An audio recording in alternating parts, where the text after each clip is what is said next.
Hello everyone, welcome to Keen here. So for this video we're going to be setting our sights on the latest album by the Rolling Stones. It's called Hackney Diamonds. It's been out for a good little while now, and I was essentially waiting for the hype to subside before I gave you my 2 cents on the matter.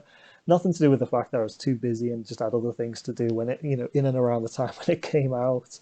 And as a YouTuber, you can kind of believe everything I say because we are, of course, the most honest people in the entire universe. So anyway, this is the album itself. It's the version I've gone for is the CD. It's the limited edition version. Don't exactly know how limited it is, but it comes in this like nice tri-sleeve thing, affair sort of deal.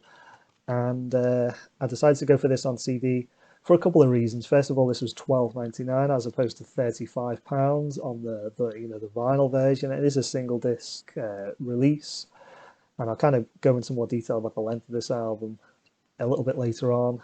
But yeah, it's a single disc release, so yeah, £35. Quite a discrepancy in the price between the two formats there. There are tons and tons of different versions of this album. You kind of get your hands on different CD versions, different vinyl versions.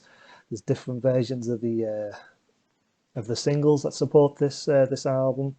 Marketing team have kind of gone in overdrive at Rolling Stones towers and just sort of pour out everything. And if you are a Rolling Stones sort of fanatic, you probably will have to remortgage your house to kind of get your hands on them all. And I imagine as well with the success that this album has had and continues to have, there probably will be special editions and extra bonus tracks and that kind of thing in the near future. But as it stands now, I'm more than happy with this vinyl edition. Another thing as well that kind of swung me into the direction of getting this on CD as opposed to vinyl is kind of the artwork, really, quite honestly. Now, this is an improvement artwork wise over the previous Rolling Stones album, Blue and Lonesome, which I thought was just awful and unimaginative.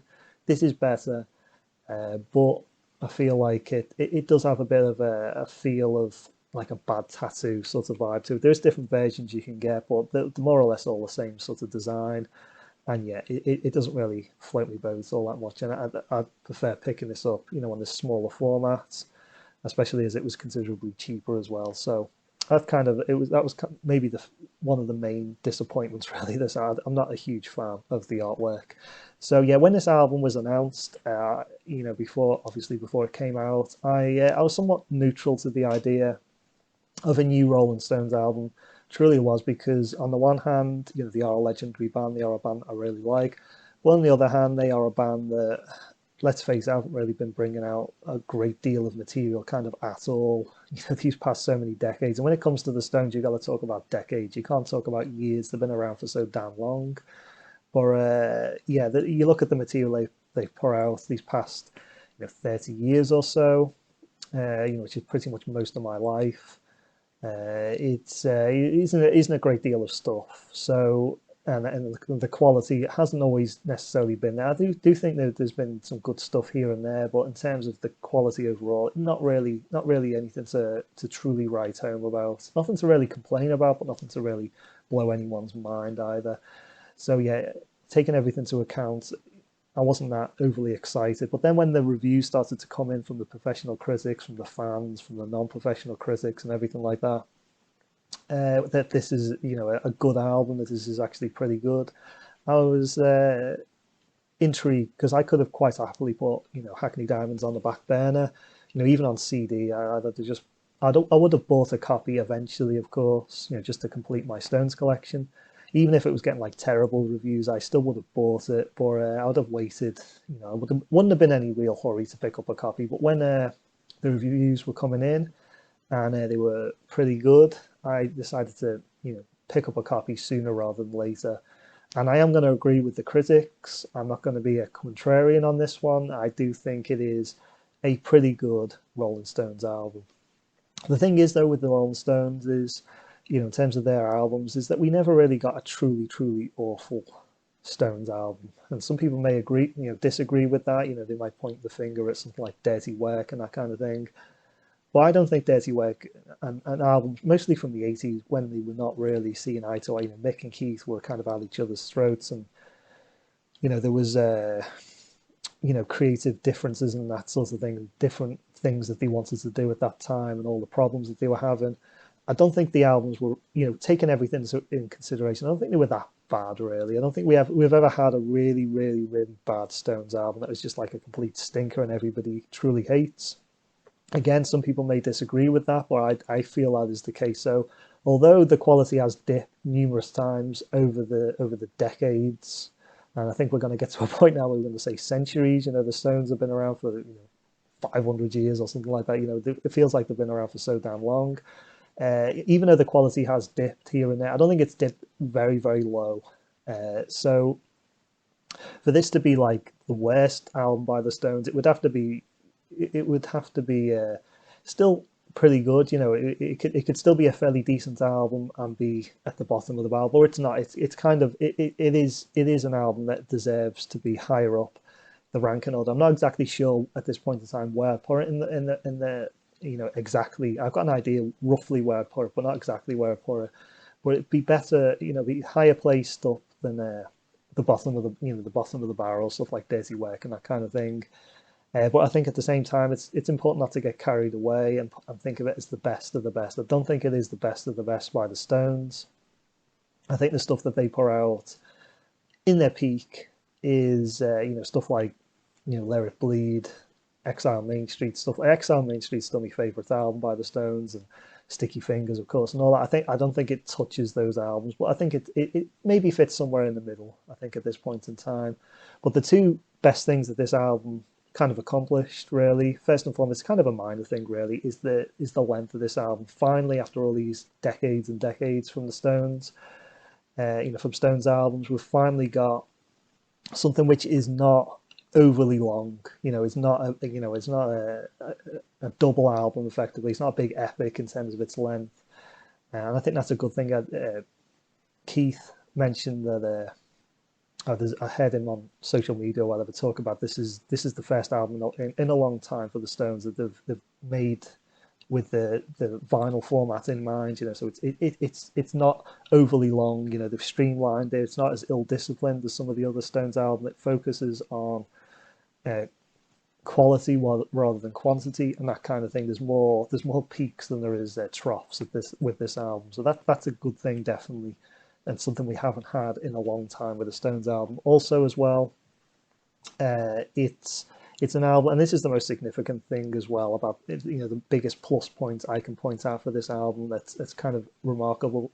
It is genuinely remarkable about it, and that is that the Stones have managed to go through their entire recording career, their entire discography kind of thing, and they've managed to pluck little bits, take little things here and there from the shelves, really, pour in the basket and create a new album. This album does sound kind of new. It doesn't sound like it's they're trying to be hip and and that kind of thing. Ultra like a McCartney album might try to do, and be ultra modern and that kind of thing. It still feels like.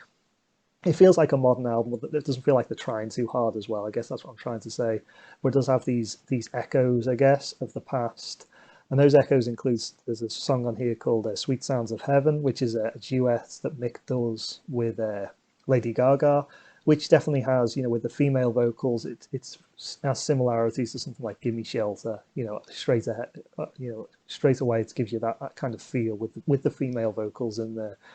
And that song also has a gospel-y feel, which again lends itself to something such as you'd find on Exile on Main Street, which is quite it's probably the most gospel-y album the Stones ever put out. So you've got that sort of feel of the past to it. You've also got sax solos on this album, which don't feel like they lend themselves very much to something you'd hear on again, Exile Main Street, something like Sticky Fingers. You've got country elements on this album, which again, the Stones have dabbled with country numerous times in their career. You've got punk on this album, punkier, heavier rock sort of feel, which is indicative of something you'd find on the Some Girls album. You've got a bit of disco even on this album, which again feels a bit like something you'd hear, particularly on Emotional Rescue, maybe again on the Some Girls album. maybe stuff from their early 80s. So yeah, they've kind of they kind of lean upon little elements here and there from the past, but they've all accumulated it together into a fairly modern album. It's not ultra modern sounding or anything like that, but it does lend itself to both the past and the present, and I think that's a pretty fine achievement. And the idea that the Stones have been able to do this, I think, is an achievement within itself. Because it is kind of a bold move to say, at this point in time for the Stones to say we're going to, borrow these little elements from the past, which is, legendary stuff. You think of all the legendary achievements that they've managed to do in the past and their peak when they were, in their 20s and 30s and that kind of thing. To say, yeah, we'll borrow those elements and incorporate it into a new recording, and I think it's something that's definitely much easier said than done. I think it's kind of a bold move, to say the least. And ultimately, what this album kind of does is it proves that the Stones, you can never really truly rule them out. They always have this slight underdog element to them, even though the fact that they claim to be like the greatest rock and roll band of all time. They do have this slight element of the underdog to them, and I think that's kind of carried on. And you kind of, you can't really keep them down at any point. You can't rule them out effectively. They've always managed to do something kind of quite remarkable.